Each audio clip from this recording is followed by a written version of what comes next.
What's up, fungal associates? Welcome to Completely Arbortrary, the podcast about trees and other related topics. My name is Alex Crowson. I'm one of the hosts of this show, and I am alongside always Casey Clapp. I was waiting for you to say my name. Alex. Sometimes I tee you up, and sometimes I tee myself up for you. And then you hit a home run. Yeah, but we're playing t-ball. Yeah. It's really easy to get a home run because if you just are like, you just hit it a little bit away from a child, they just cannot get to it. Of course. And then by the time you're at second base, they've thrown it 35 feet. They have to run, pick it up, throw it again. Yeah. And you usually score. And then your parents are really stoked. Everyone's really stoked, There's always I've always had one problem with children's sports, and that's when they're too slow and they're too short. Yeah, seriously, honestly. I mean, they're not athletes. No, children are not athletes. Stop encouraging them. Yeah, you know what? Sit them down in front of a computer and have them just figure out how to play a game. Yeah, the Alex method. Alex, I actually don't support that method. Well, we all have our interests. That's true. While you were playing your sports and things. I played t-ball, yeah. Yeah. I also play, may not know me about this about me, but I played soccer and t-ball and basketball as a child. And you didn't like any of them? No, I hated it every moment. And then I discovered music, and it was like game over. I just quite literally. That's all I did for the next 25 years. Yeah, it's pretty reasonable. I hear you're pretty good at it. Yeah, I'm all right. Those were dark days when I had to play fucking Little League. Yeah, you didn't like those days. Yeah, no. Then you were opened up to art. Today, we are talking about nuts, and a specific nut. Quite. The almond. Now, before everyone goes crazy, whoa, we know it's not technically a nut. Okay, well, I am learning this for the first time. Yeah. Oh, it's a seed, yes, right? It is. But Alex, you can't break that. I just said we know, and then you're like, wait, I didn't know. I'm dragging you along with me, being like, Alex, shut up, let's go. Yeah, I'm not great at social cues. Social. That's all. Come on, yeah. Okay, so today we're talking the almond tree scientific name. Yep. What do you got? Prunus. Yeah. Hey, it's in the Prunus. It is. Amygdalus. Amygdalus. Yeah, that's the way I would pronounce it. Okay, amygdalus. Yeah, isn't that a fun way to do it? Prunus amygdalus. Yeah. Does that remind you of anything? Prunus reminds me of of course. What the rose family? You're doing great. That's it. Yeah. Yes, they are in the rose family. It reminds you of the cherry tree. Yes. Cherries, apricots, almonds, plums, peaches. Those are all in the almond, or in the prunus. Yes, the prunus, what colloquially known as the cherry family. Okay, it's cherry genus rather. They're in the rose family, Rosaceae. Did I guess correctly, completely out of nowhere? I assume accidentally that they was in the rose family. I don't think you guessed then in that case because you got it right, which means you asserted. I think I thought prunus. That sounds like something we've heard before. That is also in the rose family. Hey, you got it exactly right, Alex. If I had a little ding right here, I would ding it. And be I could put one in. Hey, you want me to? Here. Thank you, Casey. Great work, Alex. Casey's ding of approval. Yes, you are exactly right. They are in the rose family. It is almond, the Prunus See, I can't do it. Whenever I look at it, I put the G in front. Right. For those of you who are playing the at-home game, type in AMYGDALUS. It's a strange word. It's a strange word. Interestingly, it used to be the genus of the almonds. Historically, there was the whole family of Prunus, the whole not family, but the genus was split into a bunch of different subcategories. Okay, and then we've talked about before. There are things these people, they're taxonomists. They talk about lumping and splitting, right? Yes, lumpers and splitters. Yeah, exactly. So in this case, there was some huge wave of lumpers that came in, and they took all these separate, different species and genre, and they mashed them all under one. So there used to be a certain genre for, say, the peaches, and then for the almonds, and then for the apricots, and these kinds of things. And then all of a sudden one day they're just like, nah, they're all the same thing. I can't recall if it was all those all those individual ones. So I shouldn't say that too much. But for certain, it actually just used to be amygdalus was the name of the whatever this thing is, the almond. It was amygdalus communis, but then otherwise people knew it as Prunus amygdalus or Prunus dulcis. Those were the many names for it. For anyone wondering or lost a little bit what we mean by lumpers and splitters, they're traditionally in taxonomy. Casey? Yeah. You know, there are two kinds of taxonomists in this world. Your lumpers and your splitters. Yeah, that's right. I can see you drinking a Coors Light of beer at a bar right now. As no one listens to me. I listen to you. Just talking to the bartender that I think is there, but isn't. He's actually just like over somewhere else cleaning glasses. Yeah. Yeah. So a lumper in taxonomy would be somebody who can will take different plants and be like, these are all in the same genus. Fuck it. Yes. I'm putting all these in one category. Splitters are people of the mind that are like, no, we need to be more specific and put this plant in this genus. This plant gets its own genus, et cetera, et cetera. Exactly. I think we've spoken before about your class, your way of thinking about my this. opinion of it. Yeah, yeah. And you're a lumper. I'm a lumper personally. You know, because it's easier. I think I might go back and forth. I think at the time. What were we talking about? It was probably a pine species, I think. Yeah, but usually, I guess I would like I like the splitting, I think, personally. Okay. Mostly because you can see really clearly like that there's huge differences, like just morphologically. And because of those morphological differences, you would think, okay, these should be different or different genre. Yeah. They're still really closely related underneath, this one family. But at the same time, the lumpers and the splitters are like, well, these are all going to be there's still going to be one genus, Prunus, but then there is going to be subgenre or subgenre underneath or subsections. Right. So then you have like subsection Impeclocratus. Oh, that's a hard one. Impeclocladus. I'm going to skip that one after that. Then there's amygdalus or subsection persica, subsection armenica, subsection microcerassus. And so these used to be like the actual genre of these plants. For a second, it sounded like you were naming like the sons of Achilles. Yes, I am Implectocladus, son of Prunus. I am amygdalus, son of your brother of Persicus. Yeah, it kind of does. Thank you. This is my cousin Armenica, Microcerassus. 100%. Yeah, that's a fun game. Yeah, I like that. So this is what it is. So, but like they used to be Lorocerassus.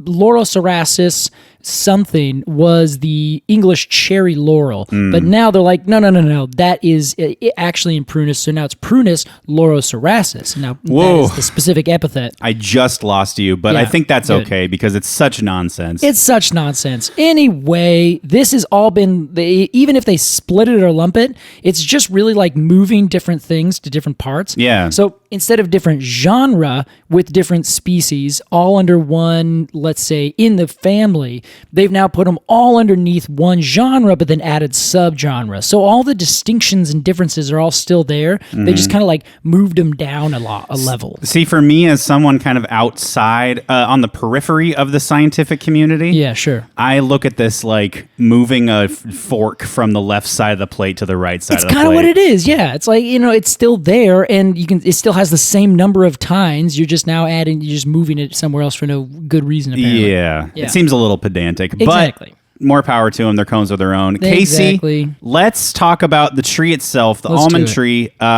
Let's imagine, like we do every episode, you and I are walking through an almond grove. What a treat. So beautiful. Casey, let's talk almond.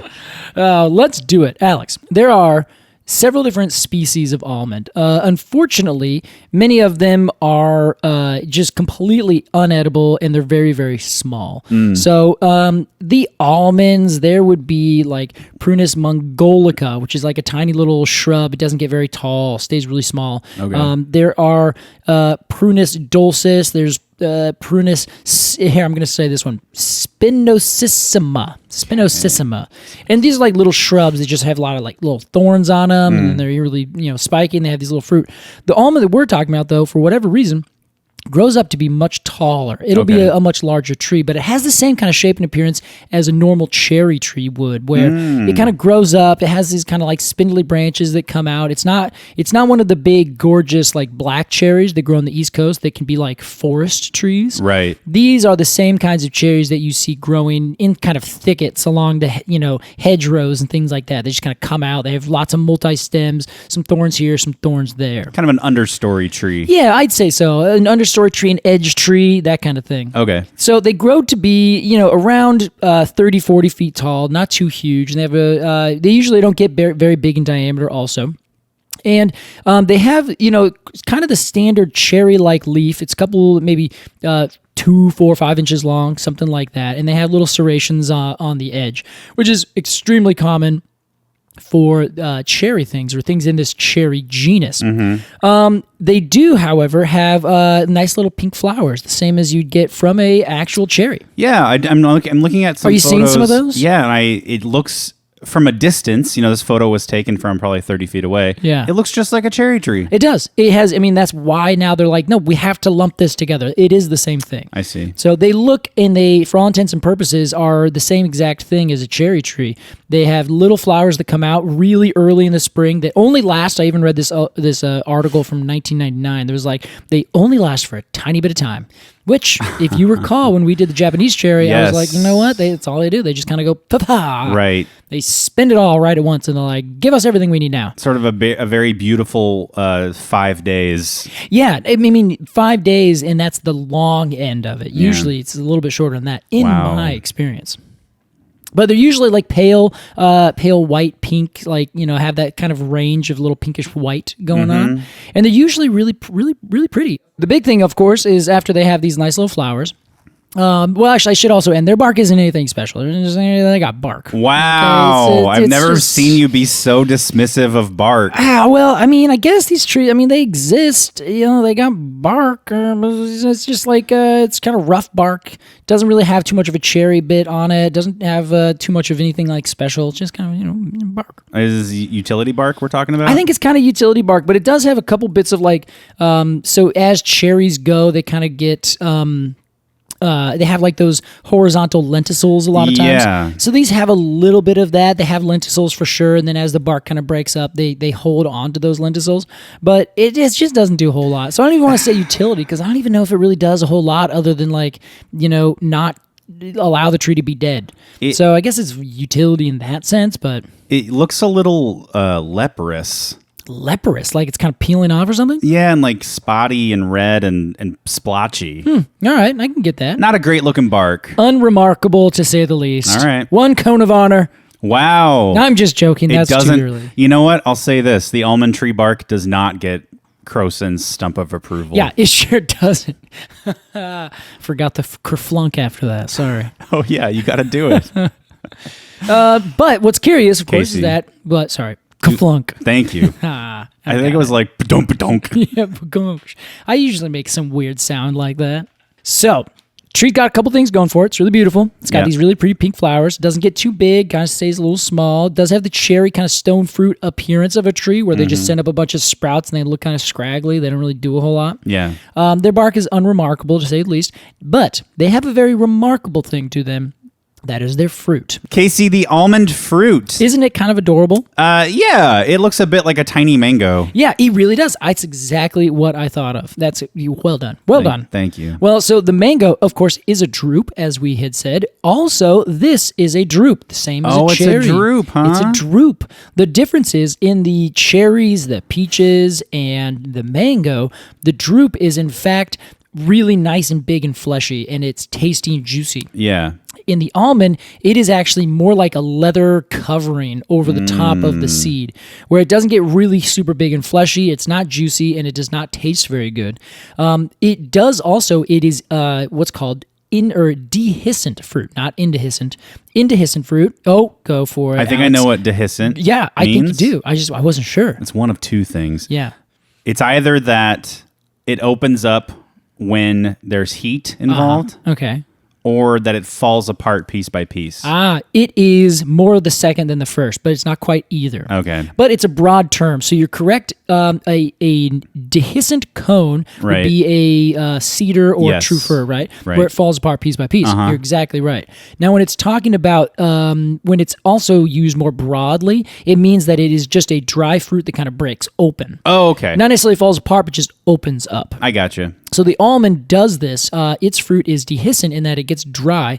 Indehiscent fruit would stay shut and it wouldn't open up after it dries. I see. So this one, it kind of splits open. So it almost looks like a little leather case. It just kind of goes black. Yeah. And pops out or opens up to where the seed is. It's quite nice looking. Isn't it? I have to say, I'm quite enamored by it. It looks like it turns into a little Pac-Man. Yeah, it kind of does. Yeah, I see kind of a bird's beak a lot of times. Yeah, there you go. Now, but then, of course, the almond inside is inside the pit. So if you ever eat a peach or something like that, and I'm saying peach a lot because they're actually really closely related to the peach. Are they? Well, they're both drupes. They're both drupes. They're right there. But then if you're taking the whole family, like you have a huge family and you got a bunch of cousins, you can like, yeah, I'm related to those cousins, but I'm more closely related to these cousins. Right.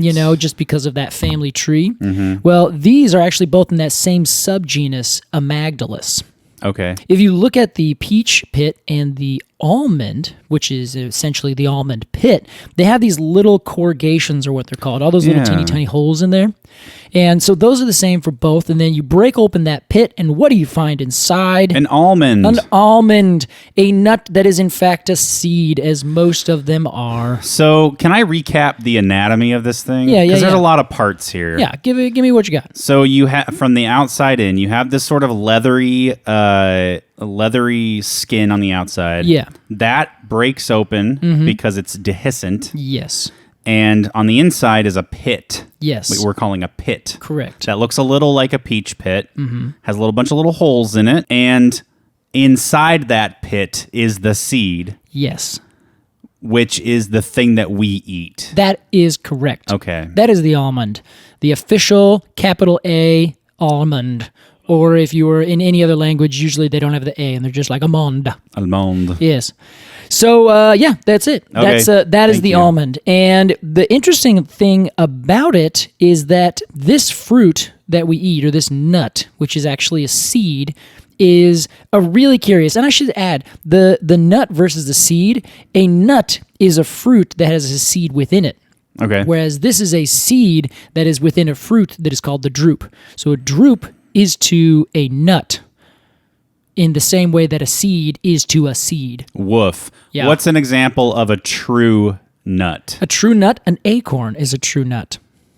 Okay. Where it has a hard outer shell, 100%, and it does not break apart. And then inside, they have that nice fleshy seed. That's actually the endocarp. That's the seed itself. I believe a walnut would also technically count as this, where it has an outer thing, then you break it open, and then that open thing has another fleshy bit inside. So is the pit of an almond a nut? No, because it's in you can't take the exocarp, the outer fleshy coating. That is also a part of the fruit itself. Oh, okay. Yeah. So that makes me wonder if I just got walnut wrong, but I'm pretty sure I didn't. But I'm 100% positive about the acorn. That is technically a nut. An acorn is a true nut. Yes. You know what else is a true nut? You.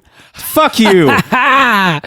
You fucking sniped my joke. Yeah, I did. I was gonna say Casey Clapp. Yeah, gotcha. Bazing. Oh, Casey. Yeah. How dare you? He's shaking his head at me. Anyway, Alex, there are some very curious things that we have to talk about relating to this interesting thing. So the fact that it is in fact a seed, and it's a seed in the rose family, specifically a seed in the Prunus genus, is extremely important into what makes the almond such an interesting plant. Interesting. Yes. And Casey, I believe we'll hear a little bit more about that after this non-commercial break. What? Let's put a commercial in here, Alex. We're gonna do it. We'll be right back for Completely Arbortrary.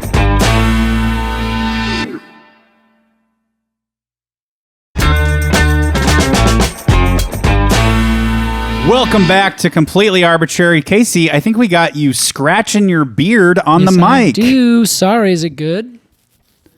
Yeah. Yeah. If you have a problem with misophonia, you're really Keep gonna listening because this is fine. Because this is, I mean, that's not technically eating. I'm not eating. I happen to be looking over and scratching at the same time. Right. That's more, I think this is more asthma, which is usually people like that. Yeah, sorry. Here, let me give you some more. Great. Yeah, you're welcome. I'm going to sell that on a website. Don't tell me you've just made $6 million. I retire from the podcast. Anyway, this was a lot of fun, dude, but later. Well, Casey, today we're talking the almond scientific name. Prunus amygdalus. Amygdalus. Yes, some people call it Prunus dulcis. Yes. Meaning sweet. And Casey, today, I will be honest. Yeah. I've been pretty harried lately. Uh-huh. You and I are doing a lot. Yep. And I have a lot happening outside of this podcast as far as my work. But I will say I have no clue what we're talking about today Oh, that's great, Alex. in regards to the almond. I had no idea because I'm typing it in a shared document and I Yep. saw your name on one spot on it. But it was on a spot that's just a bullet. Yes. And it says they need bees. Okay. That's it. And so I was assuming that you read at least that much. Oh, no. I put the cursor there, but after I copy and pasted something else into this document, I have not read through this. Perfect. You don't need to. I'll tell you about it right now. Casey, let's do it. All right. So here's a tree, Alex, that exists. It grew initially in like the Middle East area. Some people say West, Southwest, South Asia. That tracks. It does. This seems like a Middle Eastern tree. Right. And then if you think about sort of that area, it includes like Kazakhstan and some mountainous areas, Turkmenistan, Yep. Uzbekistan, all the fun stands. Yep.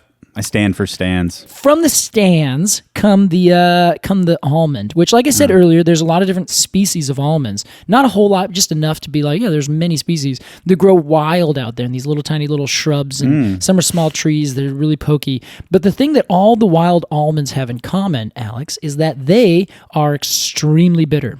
Okay. And in fact, what we alluded to before we went to the old commercial break there, is that the almond is the seed that is the same as the seed that's inside the cherries, the peaches, the apricots, everything else. Mm-hmm. Now, have you ever eaten or heard of someone eating the pit of a cherry or the seed inside the pit of a peach? No, I don't think so. Gotcha. The reason that we don't eat the pits of these other plants is because of this same bitterness. And this bitterness is a fun thing that the trees and the plants do to make sure that you, the edible, the eating thing, do not eat their entire thing and that your body passes it through. Okay.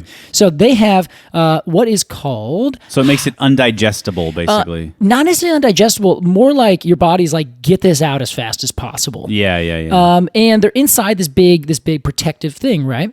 So the big protective thing is undigestible, and they also don't want things to eat that, even if they like break open and get to the seed. Because we remember that a seed is, what was his name?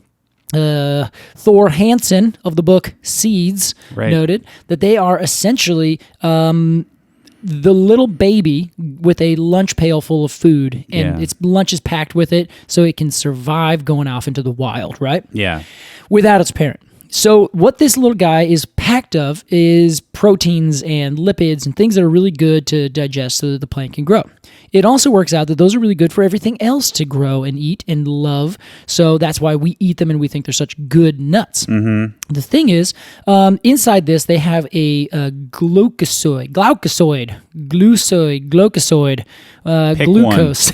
trying. Glucose. I'm going to go glucoside. Glucoside. Yeah, I think I'm saying that right. Anyway, it's called amygdalin, and it is, when crushed, it produces prussic acid. Have you ever heard of prussic acid? No. It is also known as hydrogen cyanide or hydrocyanide or just simply cyanide. Oh wow. Mm-hmm. Little. I know cyanide. Yeah, it'll get you. You do too now. Yeah. Oh, wait, what? Once you've had that coffee I gave you. Oh my God. So anyway, these seeds, that makes it really bitter. Cyanide is really bad for you. If you actually eat almonds that are the kind of wild bitter almonds are what they're called, or if you eat the pits of other cherry and other things like that, they have high amounts of cyanide and they can actually be 100% fatal to you if you eat a couple dozen. Wow. Which is not a whole lot when you're looking at how many almonds you can eat in a single sitting. Yeah. Now, we only eat those because they taste delicious, but imagine if, for whatever reason, we just decided we're going to nom down a bunch of those, and then we ended up, you can kill someone. That's awful. Yeah. And, of course, the plants do it because they're like, we don't want you to eat us and destroy our seeds. Yeah. Turns out also other plants do this, like sorghum. They'll do this kind of in the fall, where if you crush the leaves and the seed at the same time, sorghum being like a very common plant that you would plant in what is it? It's a seed that we would eat, humans, and that other livestock would eat. Okay. And so if you take certain chemicals that are in the leaf during the fall and you smash it up together with the seeds, it actually produces the same acid and it can kill animals. What the fuck? So the plant's like, don't eat me when my seed is ready to go, because I want it to go out and be, a big thing. That makes like thorny trees look really weak. It kind of does, yeah. Now, some of these almonds, they even have thorns on them too. So they're just like, it's like, pay attention to all the signs, right? There's lots of lines of defense. Yeah, and they take it very seriously. I applaud them for that. Yeah, that's pretty cool. So we at some point found one that I think it's a recessive trait, and so it takes like a certain gene mutation, which happens like once every like 5 million mutations or like something. I don't know exactly the gene things, but it's extremely rare. Okay. And then once that gene mutation happens, then you get from a bitter almond, you get a sweet almond that doesn't have as much of this cyanide, like maybe 2% of what it normally would. Okay. So even still, some people have like a little bit of a upset stomach if they eat like hundreds of almonds. Probably because you ate hundreds of almonds, but you're actually building up a little teeny tiny bit of this cyanide in you.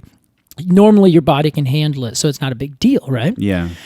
So at one point, we humans found one, and we essentially started growing that. I laugh because if you think about how that is, no one knows exactly how. Like, there was no one moment where, some Mesopotamian was like, ha, I found one. Or someone from Uzbekistan was like, here it is. This is the tree. Even if they did, the question is, how did they find it? This has been in cultivation for at least about 4,000 years. Wow. They found evidence that people had been eating them, potentially wild ones, as much as like 19,000 years ago, before present. Okay. So, all this to say, there was some random people going around who were like, oh, I'm going to eat this one. Oh, God, tastes bad. Okay, moving on. Then they would eat another one, but they would just continually eat more almonds. Right. Because you cannot find a good almond by smelling it or looking at the plant. It is either a tasty almond or it is not a tasty almond, and there's one sense that you can use to find that out. Right. That is the taste. That's always a funny thing with like the origin of food. Yeah, exactly, like, right? Who the fuck tried cheese for the first time? Right. But the thing is, if you do it once and it tastes good, you're like, oh, sweet. And then every time after that, that thing's gonna be good. So it's like, who's gonna try these? There's all these mushrooms growing. Let's try them and see if one of them tastes good or see if one kills us, you know? Okay, one happened to cause you an intense amount of stomach issues. Let's just never eat that kind of mushroom again. Right. Moved on. This one tastes really good. This is a completely different kind of mushroom. Let's just use that one, right? So it's easy because every mushroom is either yes or no. Yeah. But in the almonds, every almond was a no. And they all looked exactly the same. Right. So they just kept trying. And it's like, I got zinged. Okay, I'm going to try this one more time. Yeah. And they just kept doing it until we found an almond that was a sweet almond. Wow. Yeah. So anyway, this is the almond. This is what it does. It's this weird tree that we've grown for a long time. And of course, it's deliciously sweet. We make a lot of good, fun things out of it. We sure do. However, Alex, it turns out that if you are trying to make, if you love something that's so delicious, you end up making, rather, it's the classic thing. I think I've said this multiple times in this show, where you have a nice thing and you add in just a dash of capitalism to it. And you take a nice thing and you blow it up into huge proportions and you turn it into an industry. Yeah. So- Apple, most recently, we talked about. Yeah, Apple, and I think I did this, talking about some flowering tree a while back because, there's some that are really nice and then we just just force them so hard to go be cool. I think maybe the Japanese maple, it kind of loses its specialness when everyone has them. So in this case, it's kind of a similar thing. So the main thing I want to talk about with these two little this almond tree is the cool side, where it's like this really wacky species that humans have been cultivating for a really long time and took this really strange route to find it. Because if you look at it, they don't look tasty. Like all of the leathery coated pictures, you're just like, that doesn't look very good. Yeah, I would look at it and be like, what part do I eat? Yeah, right? And then maybe tear off the outside leathery skin, realize that tastes terrible. Yeah. Just have this woody bit on the inside, smash that open because there's a seed inside because you're a smart animal. And you eat that and you're like, this tastes awful. Why would you do that 100,000 times? I just think that's so funny that some humans just kept on trying until they found one. God bless them. Yeah. But then you also get this really cool, interesting species that is, it's not self-compatible. So it has to have another tree with different genes, a different individual entirely. That one has to pollinate it. It cannot be a clone because it can't pollinate itself. So if its genes are all the same, it's not going to pollinate itself. So you have to have a different variety of tree in one big, gigantic grove that's getting touched by 1,000 different insects that's coming around. So you can't just, say, a walnut or a pecan or anything else, where those are all wind pollinated. Hazelnuts, another great example. Wind goes through, pollinates everything. You have to have insects. Now, what is the insect that is the classic pollinator? The bee. That is right. Yeah. Enter in a situation that is a check on the, maybe not so good side of almond. You're familiar with the honeybees and their most recent what is it? The big disease. It's a colony collapse disorder, I believe is what it's called. Yep. So, can you give an example? Do you know what it is? We've talked about it before, haven't we? Really briefly. For a second, yeah. I actually don't know what it is, Casey. Okay. Not enough to even attempt. Well, I love it when you do attempt, but this is fun. All right, I'll try. All right, what do we got?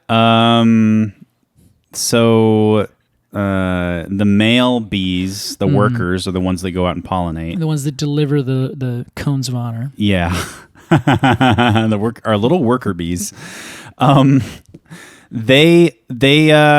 They go out and they collect things, but on those they collect the pollen. Yeah. Maybe those flowers that they're collecting from have been sprayed with something. Okay, yeah, this is close. They bring it back to the colony. It's a bad chemical that hurts the bee, and because they bring it back, it's like going to a country music show and you would come back with COVID. That's exactly give it to your whole family. Right, yeah. And then your house collapses. Yes, so then the walls of your house just collapse. Caving in. Yeah, I think you got it spot on. So moving on. Come on. All right. You got a little bit right. And what's important though is that you touched on one of the biggest components.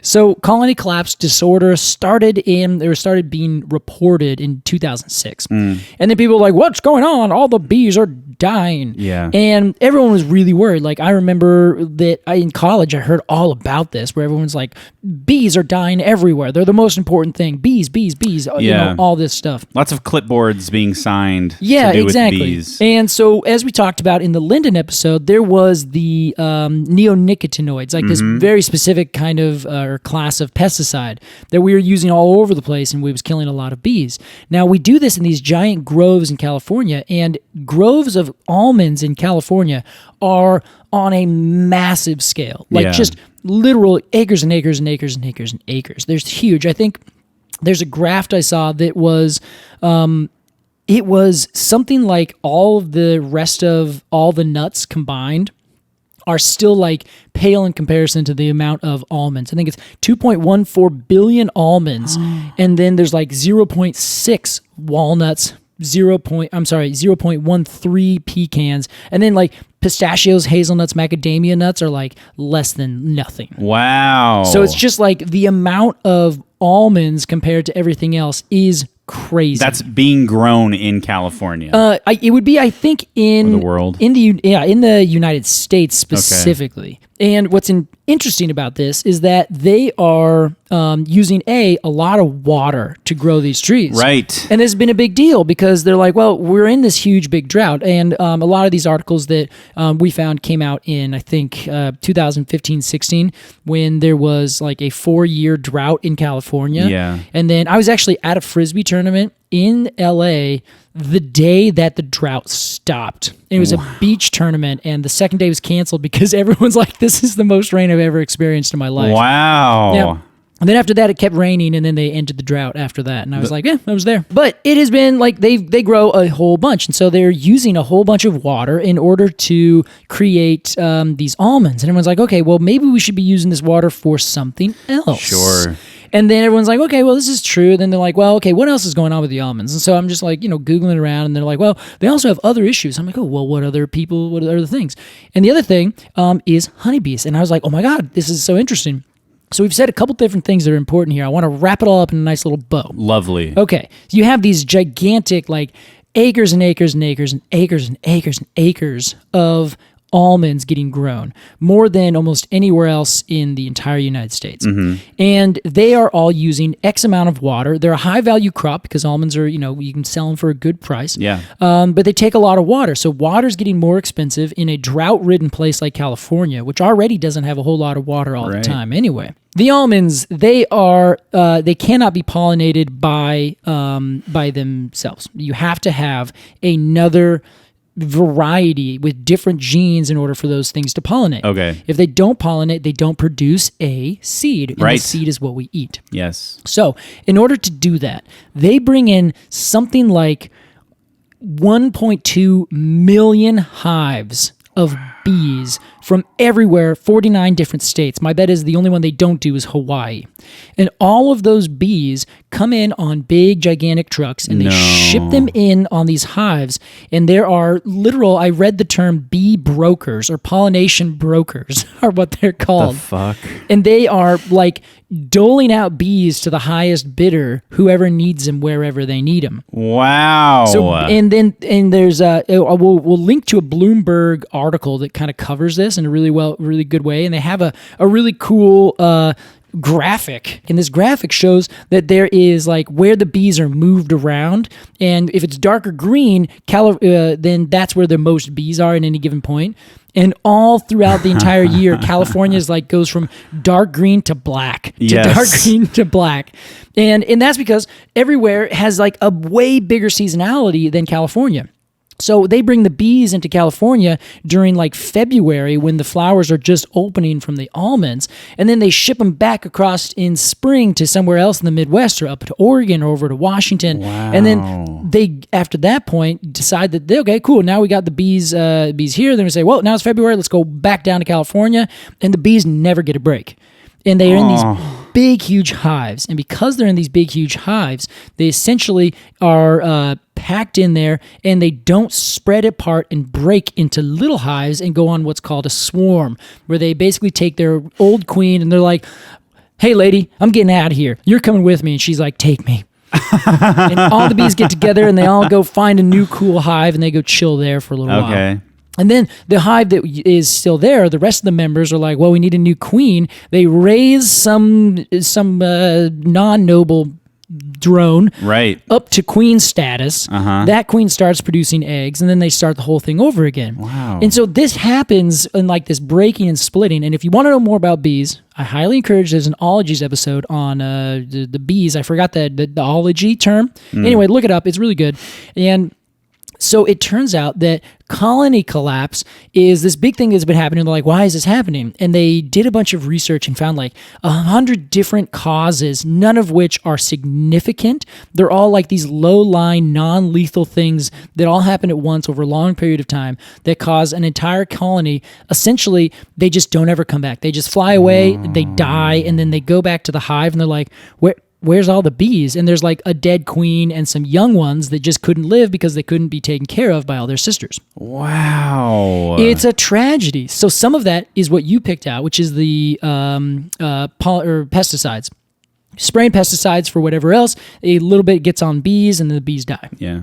The other thing is that there's these big mites. And if you're in these big colonies where the bees don't split up and like basically become smaller populations, just as in every single population, if you get a huge big population and one parasite or something gets in and it spreads exponentially through the entire population, Sure. you get a population crash, right? Yeah. So this happens in the hives as well. Then you can imagine if they're nonstop working for literally 2 or 3 years at a time, getting driven back and forth across, you don't get this natural kind of like slow down and then rebuild up, then slow down, then rebuild up. Sure. So everyone's like, yes, the natural colonies of bees are having this huge big issue. I'm sorry, the artificial colonies, the hives, but then the nests, which is an important distinction. Yeah. Native bees are in nests in Right. trees and they're just doing their thing. Those native bees, pretty much just fine. And I say that because they're not like 100% because they still have like pesticides and these mites and these other things that attack them. Yeah. But their amounts of collapsing, like their numbers of collapse in terms of a hive or a nest, so much lower. It's like nothing. And then you go to these like industrialized beehives, they just get destroyed. Wow. But you have to have them or else you can't get the amount of almonds from these trees that need the pollinators. Oh, and we can't go without our almonds, We can't Casey. go without our almonds. Oh, brother. Exactly. Now, there are ways that we could solve this problem. The other thing is there's, of course, water issues, and the water issues are just gigantic in California. A lot of that is simply because people, like, they have, like, lawns, or rather they pave a whole bunch of area, and they don't have native...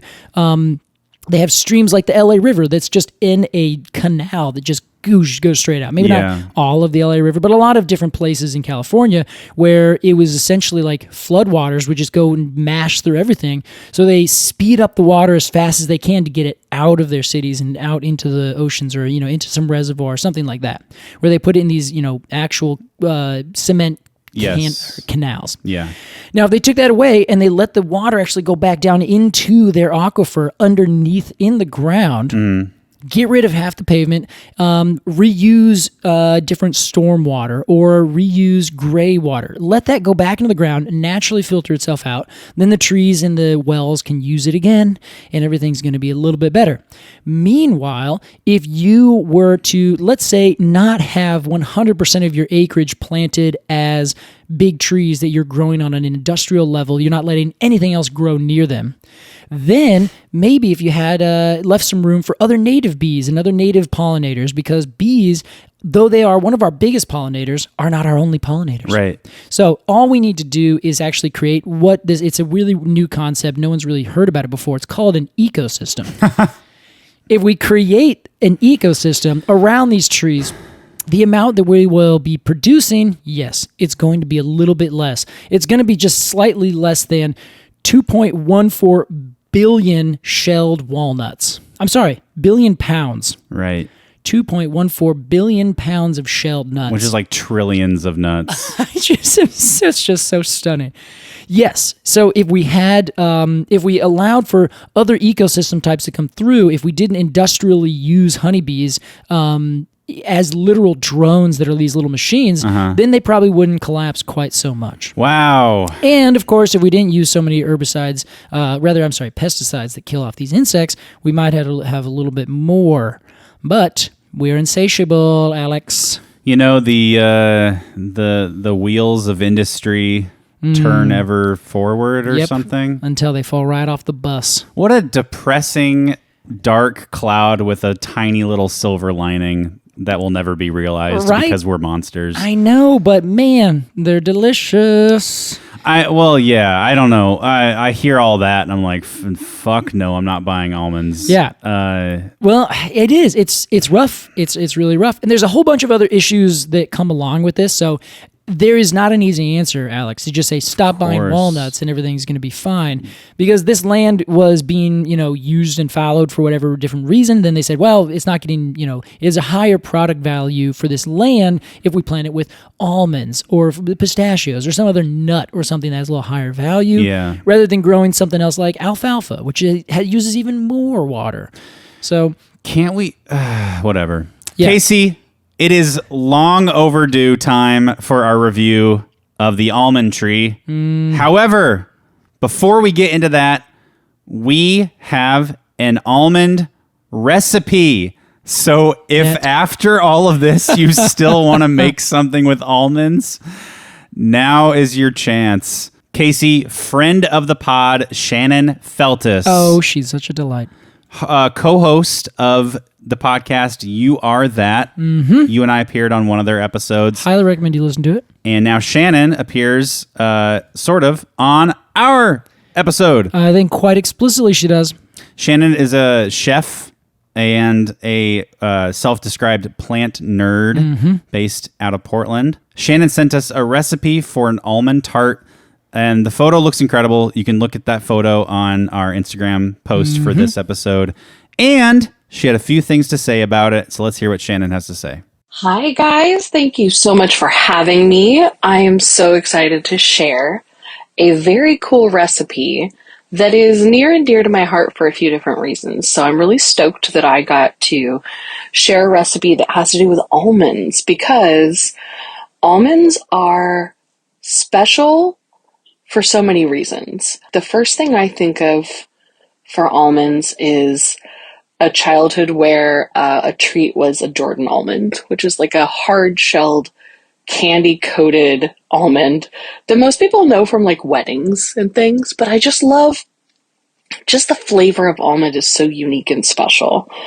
Another thing, almonds are a huge part of our holiday traditions because our family has always been pretty obsessed with marzipan.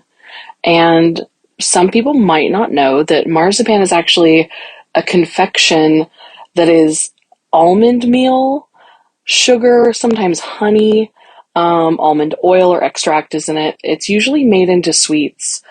Some folks might recognize it as like a chocolate-covered marzipan. There's a lot of different shapes and things. But we would get the tin of like Germanic origin, I think, if I'm remembering correctly. And it's shaped into little fruits and colored with edible food coloring. And it just looks like little peaches or pears, but it's just straight up almond paste. And it is the most delightful treat.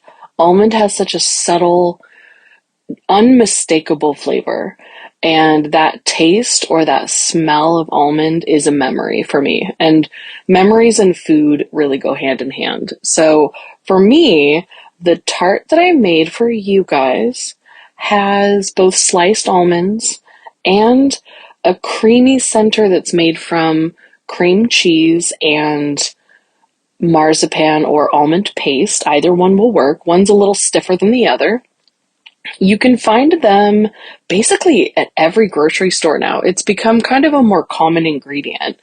But marzipan is so different than a normal almond or ground almond or almond meal texture.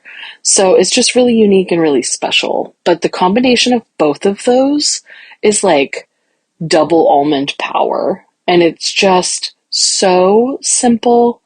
It looks fancy. I love a good recipe that feels like you took forever creating it and there's so much love in it, but it really is very easy to whip up. So it's effortless, but still shows you care. That's really kind of my very favorite thing. I love cooking for family and friends. I love teaching people how to cook and educating. I am at the root of everything a plant nerd. I started as a plant nerd. I will always be a plant nerd. So working with tree nuts to make lots of different things is kind of my wheelhouse. So this is something really special for me. Creating a recipe for the completely arbitrary listeners is an honor, and I'm so excited to share this with you. And I hope everyone creates this in their own rendition, be it dairy free. There's lots of different ways. If you're vegetarian or vegan, you have your own version of a cream cheese replacement. So that would be totally suitable for this. And I would love to see what you guys come up with, or if you cook this during the holidays, I would love to hear more about it. So please share if you've made this and you love it. I want to hear all about it, please. Again, thanks guys so much for having me. I really appreciate it. I hope you guys enjoy this. Casey. Shannon wasn't kidding when she said this recipe was simple. This thing has 6 ingredients. It's incredible. And it's a beautiful little tart. Casey, it's time for our review of the almond tree. Here's how it works. We'll give our final thoughts on this tree and this seed, and then give it a rating of 0 to 10 golden Michelin cones of honor, which we are shortening to golden cones of honor this season. It's strictly for space. And Michelin spelled Mishilin, trademark symbol. Casey, as our resident expert, will begin with you. Yes. Okay. So I have a couple thoughts on this tree. So when I initially was trying to think of this episode and how we were going to really present this information, which I usually present in a very scattered form that has no specific trajectory, and somehow you make it seem like I did. Thank you. You're welcome. I decided to make a list, and I made the good. Look at you! Yeah. The almond is one of the oldest and most popular nuts, in quotes, because, of course, it is, in fact, not a nut. Yes. I also said it's fun because it's unknown history. We look back in time and we see this shrouded mist over where it came from. Right. But we do know that there was probably some drunkard out there just drinking a bunch of wine, unwatered down, and just popping in these things. And they're just like, man, my stomach hurts. I should drink less. And everyone's like, no, you stop eating those poisonous things, until finally they were like, oh my God, somehow they found this one delicious nut. Yeah. I love that history of it. I also like that it is a more efficient use of water as compared to like alfalfa. So ultimately, it's not the worst use of our land. They're big, long-lived trees. They're also sequestering just a little bit of carbon, things like that. And they have pretty flowers. I like that they have those pretty flowers. And so people are like, well, maybe the first reason that we even started cultivating them was that we thought they were pretty, so we started planting them in our garden areas or cultivating them if they grew themselves. And then every now and then a little nut would fall and someone would try and be like, nope, still bad. Right. I don't know. But that was the good things. I thought that was kind of a fun way that they kind of have entered into our cultural thing. They were found in King Tutankhamun. That's his name. Can you take that again? King Tut. King Tutankhamun. Tutankhamun. He was also actually, he was a king, but it was a pharaoh was the term. So right. Anyway, Pharaoh Tutankhamun found some almonds that he took with him to the afterlife. Wow. Most likely. Special. Yeah, otherwise, the bad thing, they use a lot of water still. They use like 10% of all the agricultural water in the entire state of California. Yeah. Which is crazy. And if you want to hear like things about that, we're not even going to get into it, Alex. They need bees. They need a lot of bees, and they have co-opted bees in a way that is just like literally turning them into little robots until they die. Yeah. They're the Amazon of trees, Alex. And I don't know how I feel about that. I don't like that they can't grow up here. I think they're fine uses. As a tree, they're good 6.0. Wow, a nice solid 6.0. A nice solid 6.0 because they're fine as a tree. The nuts, delicious. Yeah. They're great. The way we get them, maybe there's a little asterisk on top of that. For sure. Aside from that, though, they're fine. They're good. I like the nut. Sorry, 6.3 for the nut, which is a seed. Okay. However, I like that they're a curmudgeon little thing otherwise. 6.1.5. Okay. Golden cones of Michelin stars honors. What a mess. Show sucks. This is the worst show ever. Almonds suck. Casey, I don't know. I think the almond is okay. As a tree, as a seed, as a nut. I'm going to call it culinarily, it's a nut. I think that's fair. I love almonds. Okay. I eat an almond every day. What? I always have a bag of almonds or a little tin of almonds in my cupboards. Do you like them roasted? Sure. Give me an almond in any form, like any flavor powder. on them. What? Down. I love to roast my own almonds and make my own flavored almonds. Okay. Almonds are so good, and they make the house smell amazing when you roast them. All right. So I'm really torn because I don't. Almond trees seem a little villainous. Yeah. The almond, however, is so delicious. We're in a similar area here. I'm going 6.6. Do you think they should be planted as specimen trees in front yards? That's not a bad idea. Okay. Because they're beautiful. Yeah. They have that sort of nondescript utility bark, whatever. Yeah. But they do flower for a few days. Yep. A year.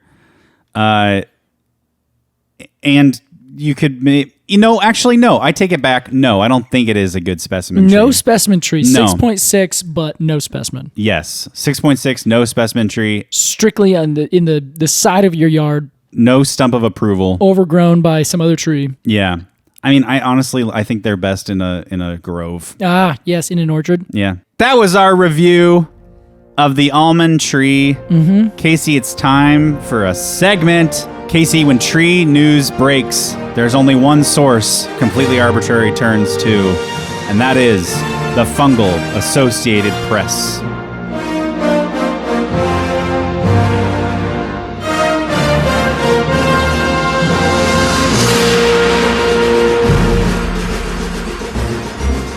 Good evening, everyone.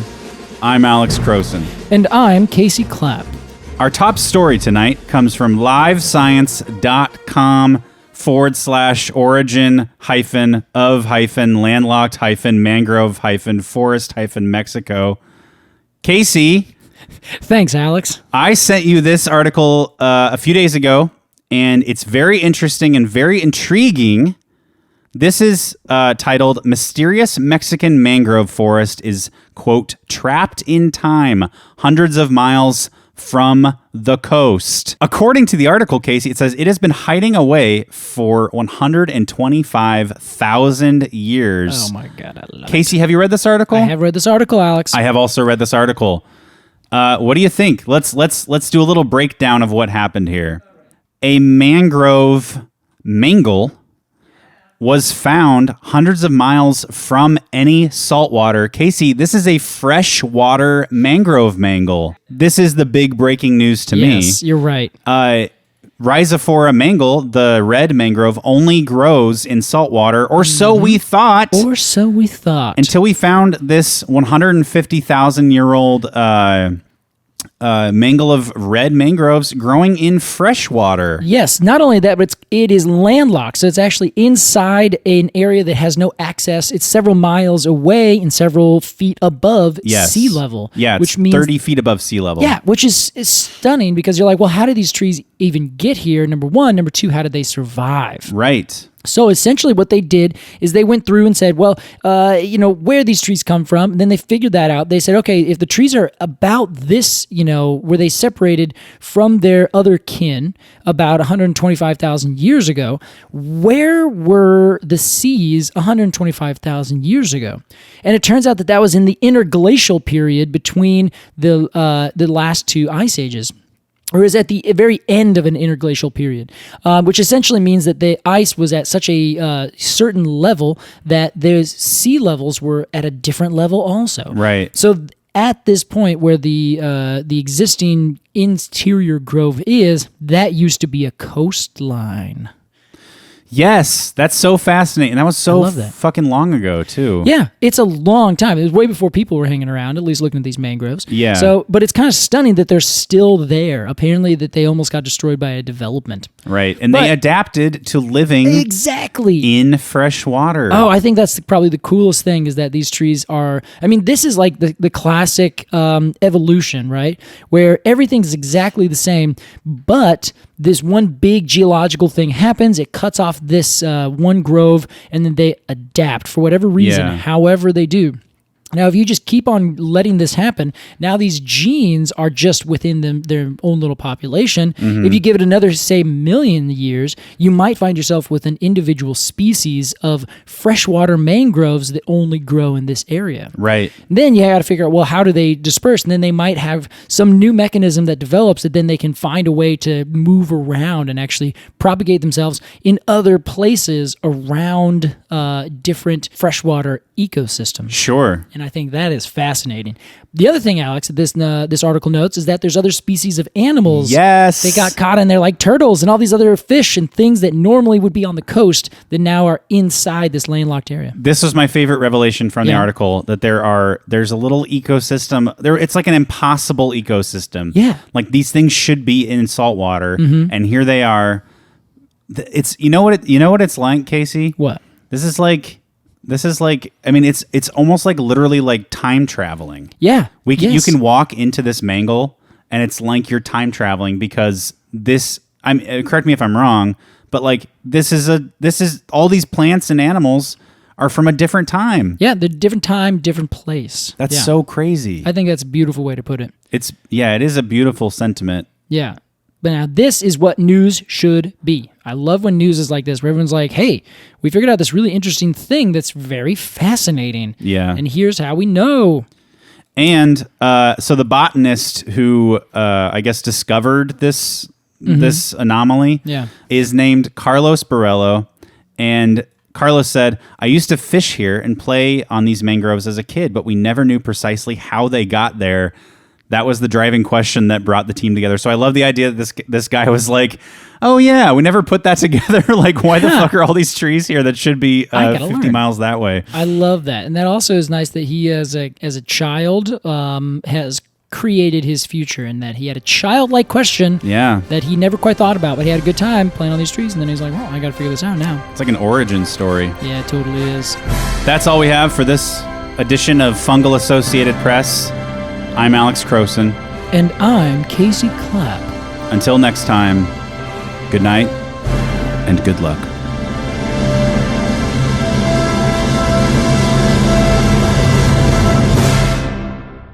Casey, it's time for our completely arbitrary Q&A. Hard switch. This week's question is from Giselle Luna. Giselle asks, Hello, Casey and Alex. Hi there. I'm starting to fall apart. Yeah. Well, we've been doing this for 5 hours so far. There's a video going around on Twitter of an uprooted tree that fell onto a house. Link here. We'll post that on our website. And it seems to have taken the surrounding sod with it as well. My question is, does the fact that the tree is planted in sod versus regular grass and soil make it easier for it to be uprooted? Sending peace and love from Texas, Giselle. What up, Texas? Casey, what do you think? That is, in fact, a good question. So sod is essentially grass. It's just grass that they plant as already done, grown, set up grass. You're familiar with it, right? Yeah. Roll it out. It's like comes in rolls. Yeah, exactly. It's very strange. So it's grass. You just have to let it grow. The issue is usually when you get places like that, or like new sod that's grown out, is that when they put it in, they do a couple things to the ground first. They kill everything that's there, and then they put down a new layer of like compacted soil. I don't know why they do this. Like, it doesn't make any sense to me. They want it to be as flat and perfect as possible.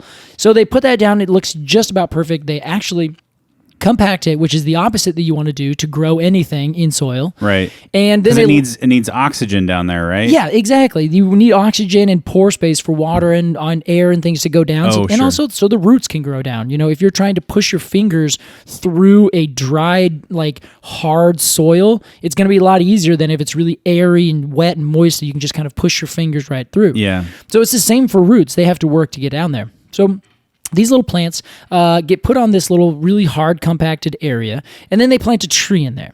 The tree roots will try to grow in the top 2 to 3 feet of soil, but they're going to grow wherever there are resources and wherever it's not too difficult to grow.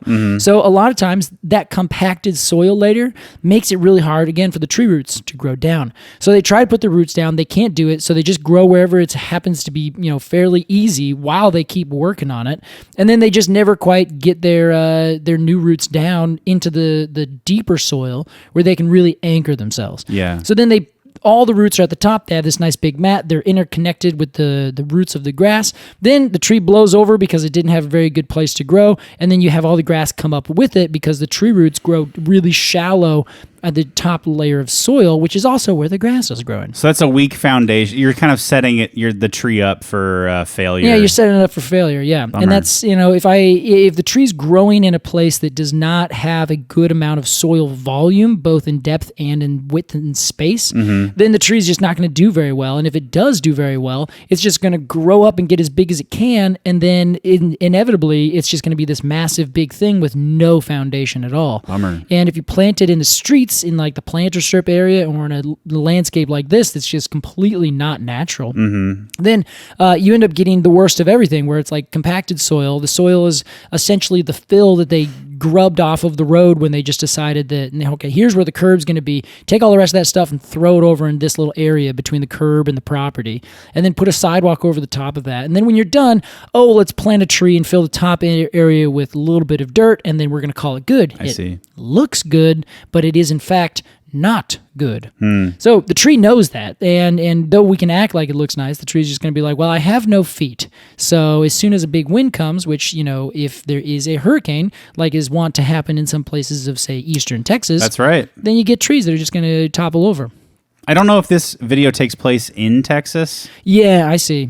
Onto a house. Let's see. Yeah. Morgan City, Louisiana. I almost said Morgan City, Los Angeles. Yeah, Louisiana. Yeah, so it's another hurricane-prone area, right? Casey, you want to come take a look at this video? Yeah, in the video, it looks like the roots of this pretty tall tree go about a foot deep. Yeah, it's a pretty tall tree, and there's no roots whatsoever that go down. Yeah. But yeah, so that poor thing is... that's just kind of a normal. I would have expected that situation. It's a healthy tree with a horrible foundation, and it doesn't have any ability to go down. So as opposed to if it was a tree growing in sort of a native soil area, which is very hard to find in a city, where there's grass that's been there for a long time. It's grown by seed. The soil isn't super compact. There's multiple different species. There's going to be a bunch of fungus. Then that tree will have a root system that's much more robust. Yeah. And then almost never, if it's a normal situation, will a tree get ripped down. But again, if you're in a hurricane or a tornado or like some really extreme weather event, you could have a literally flawless tree and it will still get knocked over if the amount of pressure that's getting pushed on it is just simply greater than the strength of that tree. Sure. So in this case, it doesn't appear that that's the case. It appears that there's a failure between the soil-root interface because the roots could not develop a good structure. Because they couldn't develop a good structure, the whole tree tipped over. But you'll notice there's not a single broken branch on that tree, and there's not a single broken stem. So the tree itself was perfectly strong. It was just planted in a tiny little, essentially, pot. And it just couldn't get big. It's a bummer. Yeah. Giselle, thank you so much for your question. Yes. If you have a question for Casey about trees, email us at arbortrarypod@gmail.com. That's ARBORTRARY pod. Or you can follow us on Instagram @arbortrarypod. We have lots of fun things happening there. You can also join the Patreon. You can join the Arboretum and get 2 bonus episodes a month about trees and other related topics, or the Cone of the Month Club, and get a unique die-cut sticker of a cone illustration done by an independent artist every single month, and they come in a cute little envelope, and it's a lot of fun. And this one is, Alex, stunning. This month's cone, which I think will, by the time this comes out, will be last month's cone. No, this is episode 4. This will be our last. Okay, so if you're listening to this and you've been on the fence about joining the Patreon, now's the time. Now's the time. We have a Coulter pine. It is enormous. We're worried about fitting it in the envelope, so we might have to order a different size. But it's the biggest sticker we've ever made, rightfully so, for the biggest cone in the world. Casey Clapp. Alex Crowson. What a beast of an episode. This has been an odyssey. We finally did it. We come home to our wife married to another man. Yep, and sometimes we just have to go back out on another ship. We fought through a cyclops. Yes. We found sea nymphs. Mm-hmm. And a hydra? Fought a hydra? We're inside of a horse. Yep. And it's been a journey is what we're trying to say. Okay. We're inside of a horse. I thought they smelled bad on the outside. Oh my word. Casey, It's been a pleasure, my friend. It has been. And to you listening at home, thank you for listening to Completely Arbitrary. We'll see you next time. Goodbye. Save the bees. Completely Arbitrary is produced by Alex Crowson and Casey Clapp. Our artwork is by Jillian Barthold, and our music is by Aves and the Mini Vandals. And you can support the podcast at patreon.com/arbitrarypod. And find additional readings at completelyarbitrary.com. Thanks for listening.